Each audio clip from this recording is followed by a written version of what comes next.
안녕하십니까, 래필입니다. 12월 4일 원자력 테마 보도록 하겠습니다. 자, 오늘은 어제 상승을 이어가지 않았고요. 전체적으로 좀 하락으로 진행이 되었습니다. 두산에너빌리티는 상승으로 진행되었지만 현대건설은 3% 정도 하락을 했고요. BHI도 제외하고 나머지는 다 하락으로 진행을 했습니다.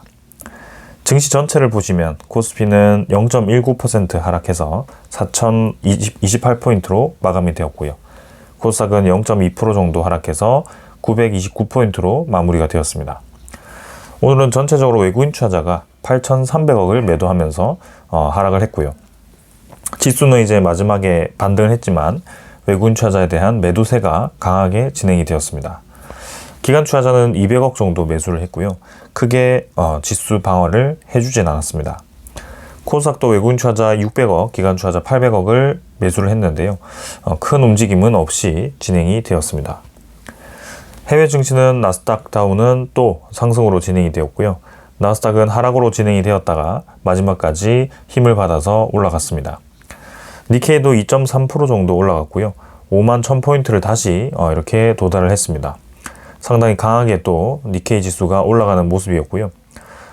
특히 일본 증시는 지금 일본이 금리를 올릴 수 있다라는 그런 우려감으로 단기간에 하락하기도 했는데요.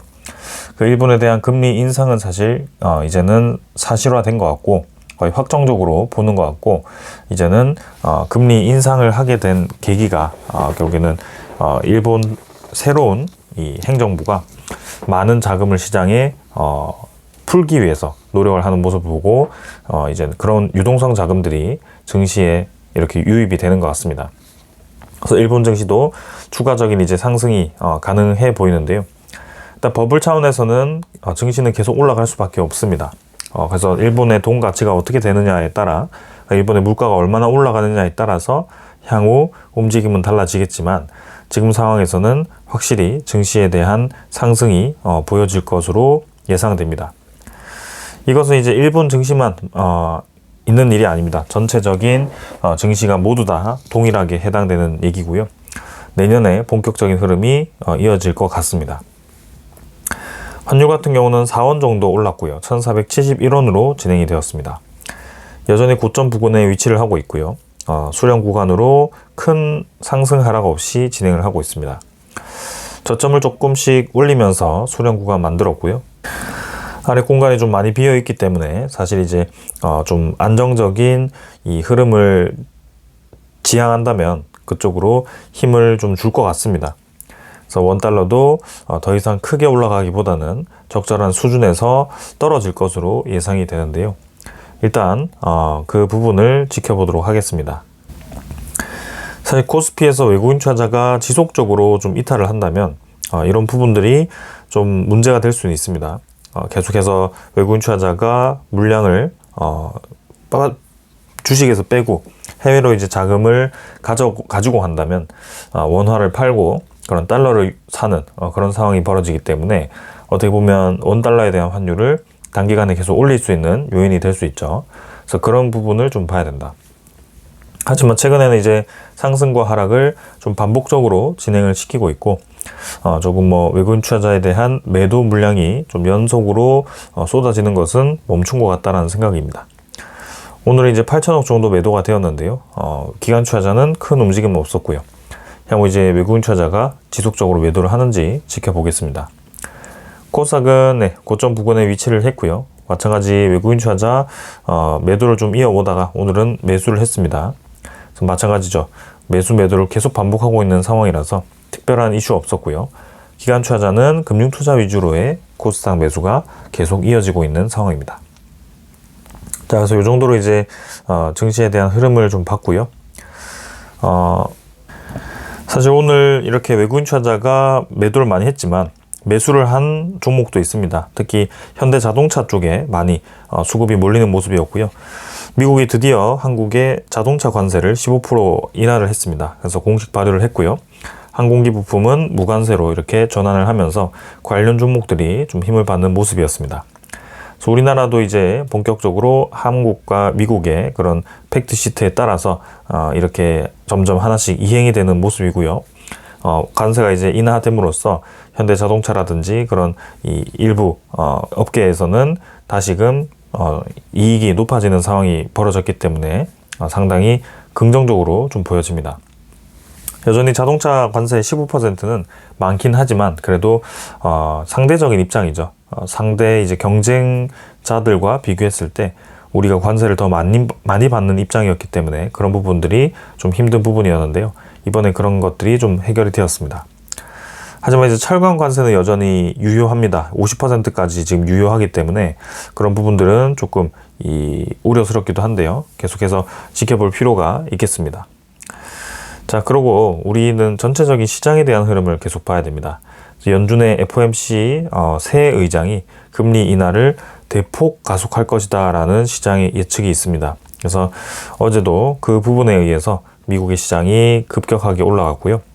미국의 지금 고용지표가 하나씩 발표가 되는데 고용지표가 좋지 않습니다. 그래서 12월에 금리 인하 가능성이 점점 높아지고 있고요. 내년에 이제 이 파월 의장의 임기가 끝났을 때 연준의 새 FOMC 의장은 아무래도 금리를 추가적으로 내릴 가능성이 굉장히 높아 보입니다. 그래서 지금 이 미국의 금리가 4.25% 정도라고 한다면 아마 내년에는 적어도 한 3번, 4번은 내리지 않을까 싶고요. 그렇게 되었을 때는 금리가 3%대로 진입을 함으로써 이제 시장의 고금리보단 중금리로 좀 적응을 하게 될 거고 우리나라 환율도 거기에 맞게 좀 다시 다운이 될 겁니다. 그래서 그동안 원달러에 대한 환율 상승으로 좀 원화 가치가 저평가되어 있던 것이 역으로 이제 원화 가치가 높아지는 방향으로 갔을 때는 오히려 코스피에 자금 유입이 될 수 있다는 점이 부각이 되고요. 그래서 그런 시장에 대한 흐름을 좀 같이 계속 지켜보도록 하겠습니다. 선물 지표는 지금 약하게 올라가고 있고요. 크게 변화는 없습니다. 그래서 뭐 비슷하게 흘러가고 있고 원자재 가격은 지금 천연가스가 5달러를 또 돌파를 하면서 시장에 부담감을 주고 있습니다. 연일 천연가스 가격이 올라가기 시작하고요. 5달러에 도달했던 것은 사실 5년 내에 있어서 그때 우크라이나 전쟁이 발발하고 한참 가스 가격이 올라가기 시작했을 때였습니다. 그래서 지금 천연가스 가격이 계속 이대로 올라간다면 분명히 에너지에 대한 사용자 입장에서는 부담스러울 수밖에 없고요. 특히 우리나라의 이 에너지 가격이 급격하게 올라갈 수밖에 없는 상황입니다. 그래서 이런 부분들도 같이 좀 고려를 해서 지켜보도록 하겠습니다. 자, 시장에 대한 분위기는 이 정도로 이제 살펴보고요. 다시 이제 와서 종목에 대한 흐름부터 하나씩 보도록 하겠습니다. 두산에너빌리티는 어제와 유사하게 마무리가 되었고요. 장 초반에는 이제 8만원 돌파하면서 NXT에서 좀 힘을 많이 받았는데요. 아쉽게 좀 눌러졌습니다. 그래서 97,000원까지는 여전히 갭이 벌어져 있고 21선 돌파하면서 어제 좋게 출발했고요. 일단 여기서 어떻게 흘러가느냐에 따라서 우리가 이 투자에 대한 결정을 하는 것이 아니라 지금은 횡보를 하고 오르락 내리락을 계속 반복할 수도 있습니다. 그래서 그런 부분에 대해서 우리가 초점을 맞추는 게 아니라 지금 두산에너빌리티가 이제 맞이할 시장에 대해서만 우리가 살펴보면 된다. 일단 추세 자체는 천천히 올라가고는 있습니다. 그래서 조금 더 추세를 보면서 접근을 하시면 되겠습니다. 오늘 외국인 투자자는 64만 주를 매도를 했고요. 개인 투자자가 그 물량을 대부분 받았습니다. 기관 투자자는 거의 변화 없었고요. 그래서 오늘 외국인 투자자 추가 매도하면서 이 두산에너빌리티의 외국인 투자자에 대한 매도세가 더 이어지고 있는 상황입니다. 최근에 두산에너빌리티 공매도 잔고도 좀 확인을 해봤는데요. 공매도 잔고도 좀 꾸준히 좀 늘어나는 모습이었습니다. 그래서 공매도 잔고를 계속 쌓아간다는 것이 조금 부담스럽기도 한데요. 향후 움직임 계속 지켜보도록 하겠습니다. 현대건설은 3% 정도 하락했고 68,300원으로 진행이 되었습니다. 그래서 지금 고점 부근에 와서 좀 다시 조정을 받았고요. 21선, 61선 엮여 있는 상황에서 이제 상승 방향으로 사실 움직이는 것이 좋아 보입니다. 그러나 어제 거래량 절반 정도로 어제 올랐던 것 부분을 한 절반 정도 이탈을 시켰는데요. 다 반납한 게 아니기 때문에 더 지켜보도록 하겠습니다. 아무래도 맞이할 수 있는 시장은 지금 현대건설이 가장 수혜를 보는 상황이기 때문에 충분히 주목을 받을 만합니다. 하지만 외국인 투자자는 어제와 엊그제 매수했던 것을 그대로 뱉어냈고요. 기관 투자자는 추가로 매수를 더 진행을 한 상황입니다. 외국인 투자자가 특히 오늘 원자력 테마에 집중적으로 매도를 하는 모습이었습니다. 한전기술은 200원 정도 하락을 했고요. 일단 투자 수급은 외국인 투자자, 기관 투자자 양매도 진행했습니다. 그래서 뭐 좀 올라가다가 떨어졌고요. 비슷한 구간 내에서 횡보를 하고 있기 때문에 빠르게 넘어가겠습니다. SNT에너지도 며칠 올라갔던 거 다시 조금씩 누르면서 진행되고 있고요. 여전히 바닥 라인 근처에 있습니다. 그래서 이 추세를 돌리기 위한 양봉 완화가 거래량이 터지면서 좀 나오면 좋을 것 같은데요. 아직 그런 시기는 아닌 것 같습니다. 외국인 투자자는 꾸준히 SNT에너지를 매수해주고 있는데요. 이번에는 기관 투자자, 연기금 투자자가 이렇게 매도를 좀 하면서 눌러졌습니다. BHI는 홀로 좀 강한 모습을 보이고 있습니다.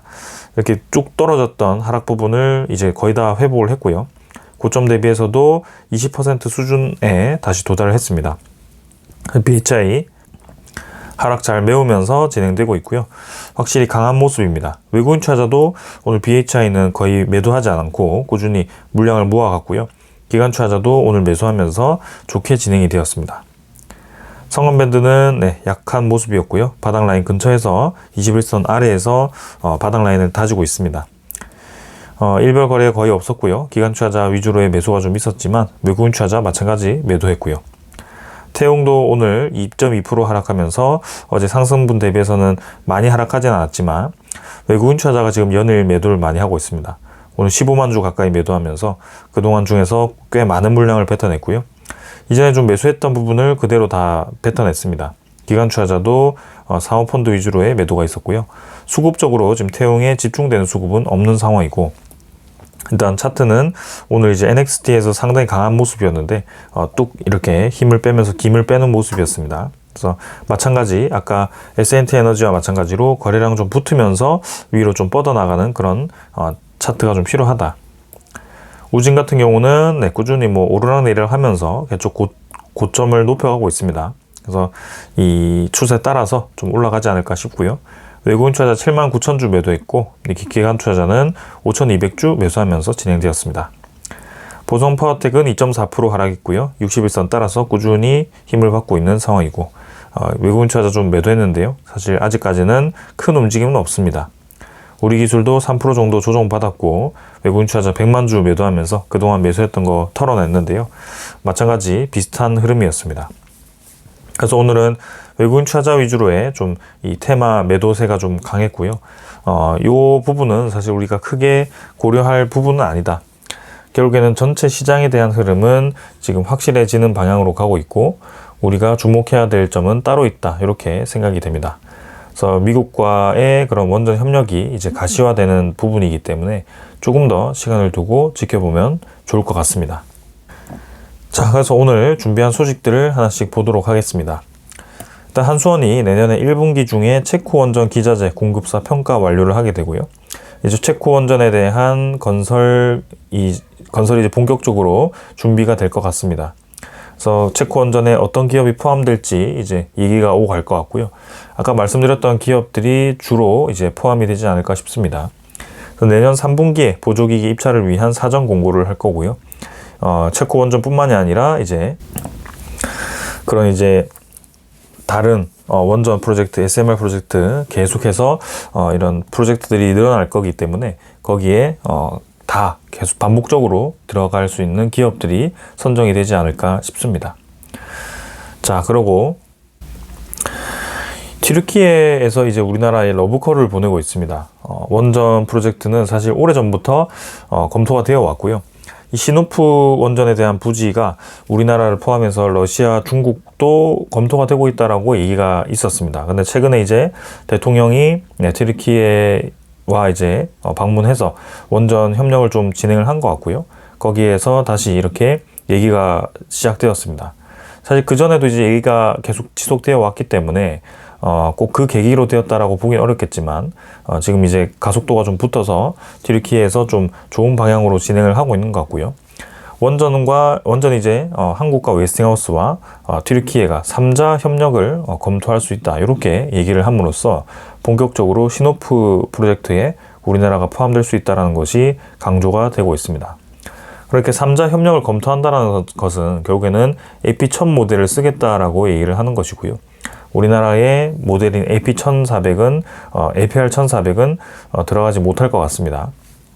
그리고 이제 건설은 이제 한국 위주로 주도를 하겠지만 또 로열티 금액을 웨스팅하우스 쪽으로 줄 가능성이 있고요. 그런 식으로 최근에 이 대형 원전 프로젝트를 웨스팅하우스가 좀 계속 이끌어가는 모습이고요. 그런 식으로 진행이 될 것 같습니다. 그래도 튀르키예 원전에 이제 포함된다라는 것은 좀 의미가 있어 보입니다. 왜냐하면 러시아와 중국이 이제 점령하고 있는 시장을 우리나라가 들어가서 좀 비집고 들어가는 모습이기 때문에 그런 것들이 좋아 보이고요. 사실 중국, 러시아가 들어와 있는 시장에서 우리나라가 지금 힘을 좀 못 펼치고 있습니다. 중앙아시아라든지 동남아시아라든지 대부분 이제 러시아 쪽 그리고 중국 쪽의 시장을 뺏기고 있기 때문에 이번에 튀르키예 원전은 우리나라가 좀 가져옴으로써 다시 주도권을 계속 좋게 이어갔으면 좋겠습니다. 자, 그래서 튀르키예 원전도 기대를 해보고요. 그 다음은 이 튀르키예 같은 경우는 대형 원전도 검토를 하고 있지만 이렇게 SMR 프로젝트도 크게 검토를 하고 있습니다. 그래서 5,000MW 발전 용량을 확보를 추진하고 있기 때문에 지금 이제 튀르키예가 원자력에 대한 에너지 공급에 진심으로 지금 목표를 세우고 접근을 하고 있습니다. 그래서 아까도 대형 원전 프로젝트가 3기 정도 있었고요. 그 3기라는 것은 APR 1400을 뭐 3개 짓는다 이 정도 수준이 아니라 4개씩 들어가는 프로젝트 단지가 지금 3기가 있다라고 보시면 될 것 같고, 그 외에도 지금 이렇게 SMR 프로젝트에 5000MW급을 배정을 함으로써 계속해서 이끌어 나가겠다라고 보는 것 같습니다. 그래서 확실히 지금 원전 발전소를 검토하지 않던 국가들도 검토를 시작했고, 이제 기존에 추진하던 국가들도 더 강하게 지금 추진을 하는 추세로 진행이 되고 있습니다. 이러한 흐름은 더 가속화될 것으로 보여지고요. AI 다음은 이제 로봇을 키운다라는 트럼프의 행정명령을 검토를 하고 있다고 합니다. 내년에 이제 행정명령이 나올 것으로 보여지고요. 미국 정부가 이제는 AI에 이어서 로봇을 지원한다라는 움직임이 나왔습니다. 그래서 중요 생산 활동을 되돌리는 데 전념을 한다. 산업용 로봇을 지금 석권한 것이 중국이기 때문에 또 중국에 대한 견제 전략으로 로봇을 키우겠다라는 목표를 가지고 있다. 그래서 업계 공급망 강화, 세제 혜택 기대가 있다. 이런 얘기가 나오기 시작합니다. 자, 이제 AI에 이어서 로봇까지 등장을 한다. 차곡차곡 이제 진행이 되고 있습니다. 지금은 AI 개발해서 어디다 쓸 건데 라는 그런 버블이 없습니다. AI 개발해서 바로바로 지금 사용하겠다는 거죠. 이미 이제 산업에 그 AI가 적용이 되고 있는데요. 사실 산업에 적용되는 AI는 뭔가 프로그래밍적인 그런 움직임입니다. 그러나 이제는 본격적으로 생산에 직접 영향을 줄 수 있는 이런 AI가 장착된 로봇이 산업에 적용이 되기 시작한다면 하드웨어까지 같이 포함이 됨으로써 완전히 이제 패러다임이 바뀌게 될 겁니다. 그래서 생산성이 급격하게 지금 좋아질 거다. 대신 이제 그동안 반복적인 일을 하던 인간의 그런 일자리들은 좀 줄어들겠지만 새로운 일자들이 창출은 되겠지만 그런 혼란은 있을 수 있다. 하지만 기업 입장에서는 엄청나게 많은 생산성 개선으로 인해서 이제 산업혁명과 같은 그런 혁신이 일어나고 이제는 물건을 많이 생산할 수 있는 상황이 만들어져서 어제는 일론 머스크가 그 얘기를 했죠. 로봇이 이제 보급화됨으로써 디플레이션이 나타날 거다. 그러니까 이제는 인플레이션이 없어질 거란 얘기죠. 그래서 화폐라는 그 가치가 없어짐으로써 에너지 자체가 전력을 생산하는 그 자체가 화폐 역할을 할 거다라고 얘기를 했습니다. 그래서 향후 이제 미래에 대한 산업 흐름이 그런 식으로 진행이 되고 있고요. 이 AI가 엄청나게 파급적인 역할을 하고 있다는 것이 보여지고 있습니다. 자, 그래서 오늘 관련 로봇 테마도 많이 힘을 받았고요. 최근에도 많이 힘을 받았습니다. 그러나 계속 말씀드리는 것은 근본적으로는 모든 게 전력이다. 그죠? 머스크가 전력을 왜 화폐라고 표현을 하겠습니까? 결국에는 모든 것이 다 전력이다. 로봇을 보더라도 사실 로봇은 지금 당장에서는 여러분들 뉴스 보시면 알겠지만 뒤에 이제 이런 파워 선을 꼽아서, 그죠? 케이블을 꼽아서 매달고 다닙니다. 천장에. 이제 이 파워를 계속 공급을 해줘야지 로봇이 움직일 수 있습니다. 근데 이 선을 이제 끊어버리면 이제는 무선으로 이동을 해야 되기 때문에 그 용량을 그 움직일 수 있는 용량만큼 뭔가 에너지가 저장되어 있어야겠죠. 그게 이제 배터리가 될 텐데요. 사실 이제 이 배터리 가지고는 당장에서는 로봇에 대한 활동이 얼마 가지 못할 겁니다. 왜냐하면 로봇의 그런 모션들이 상당히 에너지를 많이 사용할 거고요.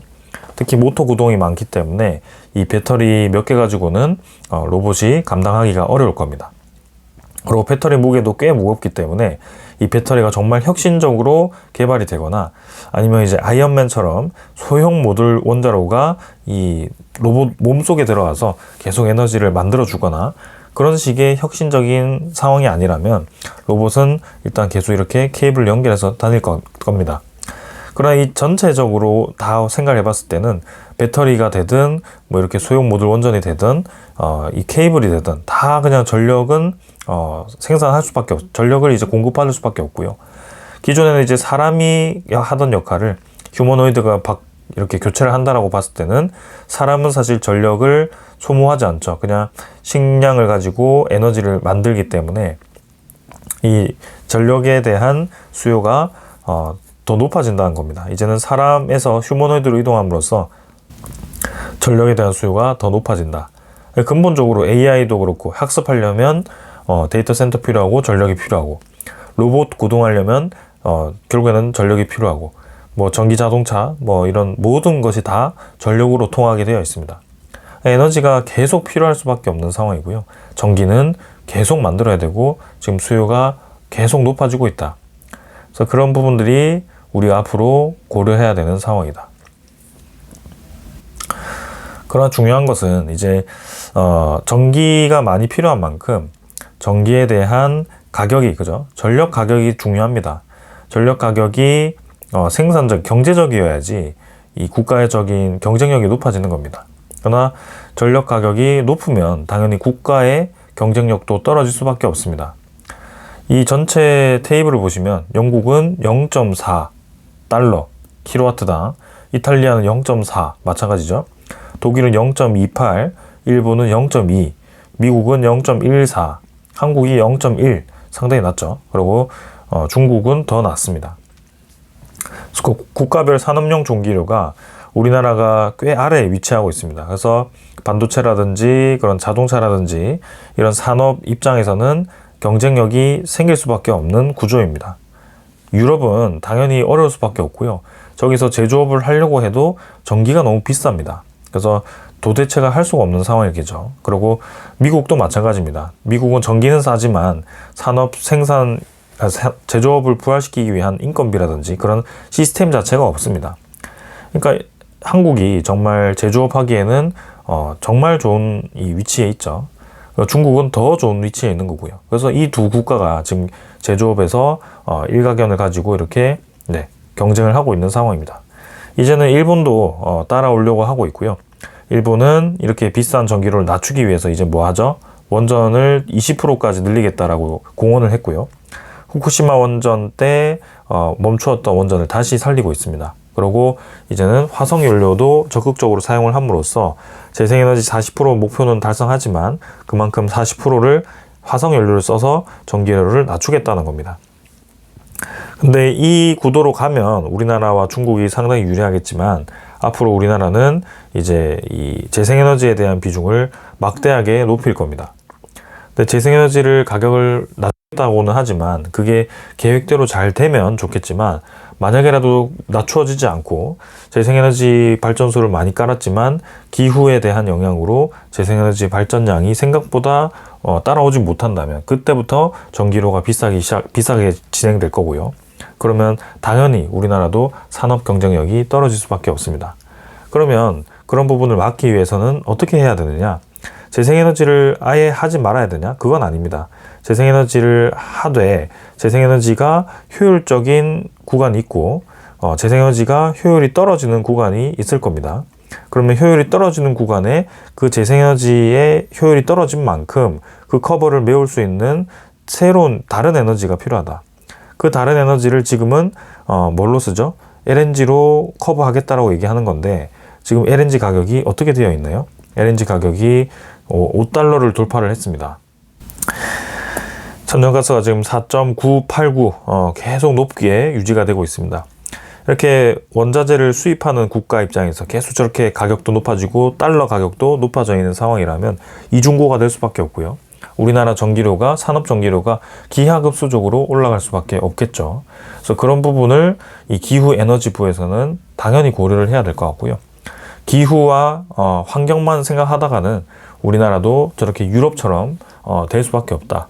그러면 우리나라가 이 구간에 들어가는 동안 이제는 일본, 뭐 이런 이탈리아, 영국 같은 국가들이 다시 옛 영광을 생각하면서 원전을 마구 늘리고 전기료를 떨어뜨리면서 우리나라와 이제 이 산업 전기료가 동등해졌을 때 기초 기술이 있는 국가들이 이제 우리나라와 이 전기료가 비슷해졌을 때는 제조업에 대한 격차가 금방 줄어들 거고요. 우리나라가 뒤처질 수도 있는 상황일 겁니다. 그런 부분들이 좀 우려스럽고요. 그래서 그런 것들을 고려해서 우리나라도 적극적으로 이 SMR과 대형 원전에 대해서 투자를 해 놓아야 할 것 같습니다. 자, 그리고 전체적인 시장 분위기는 계속 AI가 고도화될 수밖에 없는 방향으로 가고 있습니다. 오픈 AI가 지금 코드 레드를 발령을 했습니다. 왜 했냐? 제미니 3에 지금 밀렸죠. 그래서 챗 GPT를 개선하기 위해서 스타트업 넵튠을 인수를 했습니다. 그래서 모델 개선 업무에 지금 집중을 하겠다. 자, 그래서 치킨 게임이 본격적으로 시작되었습니다. AI의 대결 구도가 결국에는 계속해서 경쟁적으로 진행이 될 거고요. 이제는 그 AI를 이 채팅만 하는 게 아니라 실질적으로 하드웨어에 장착시키겠다. 로봇에 이제 궁극적으로 연결하겠다. 그렇게까지 연결이 되기 때문에 이제는 큰 그림은 만들어졌습니다. 그래서 시장에는 이제 돈이 풀릴 거고요. 그 혁신적인 기술들이 빠르게 개발이 될 거고요. 그 기술 개발이 또 빠르게 생산 혁신을 이루어낼 거고요. 그래서 시장에 돈이 많이 풀려서 물가가 올라갈 수 있겠지만 그 부분을 생산 혁신이 역으로 이제 디플레이션을 만들면서 물건을 많이 찍어내면서 산업혁명과 같은 그런 상황을 만들 수 있다는 겁니다. 하지만 큰 그림은 그렇게 되어 있지만 이 큰 그림이 100% 실현될 거라는 것은 또 보장은 없죠. 예를 들어 AI에 대한 개발 속도가 우리의 기대보다 늦추어졌다거나 그리고 휴머노이드에 뭔가 이제 한계가 보인다거나 막상 이제 공장에 투입을 했더니 뭔가 일을 제대로 하지 못하는 그런 상황이 벌어지거나 이런 것들이 이제 걸림돌이 될 수는 있겠죠. 그러나 전체적인 그림은 만들어졌다. 자, 그래서 에너지에 대한 그런 필요성이 근본에 위치를 하고 있다면 앞으로 우리가 주목하고 있는 이 기업들은 당연히 올라갈 수밖에 없다라고 생각이 되고요. 오늘도 이렇게 하루 올라가서 이틀 정도 연속으로 올라가지 못하고 눌러졌다라고 해서 기분이 나쁘실 수 있겠지만 저는 충분히 시간이 있고요. 내년에는 더 좋은 시장이 기대되기 때문에 얼른 2025년이 지나가고 2026년이 오기를 기다리고 있습니다. 자, 그래서 오늘 여기까지 하고 마무리하도록 하겠습니다. 감사합니다.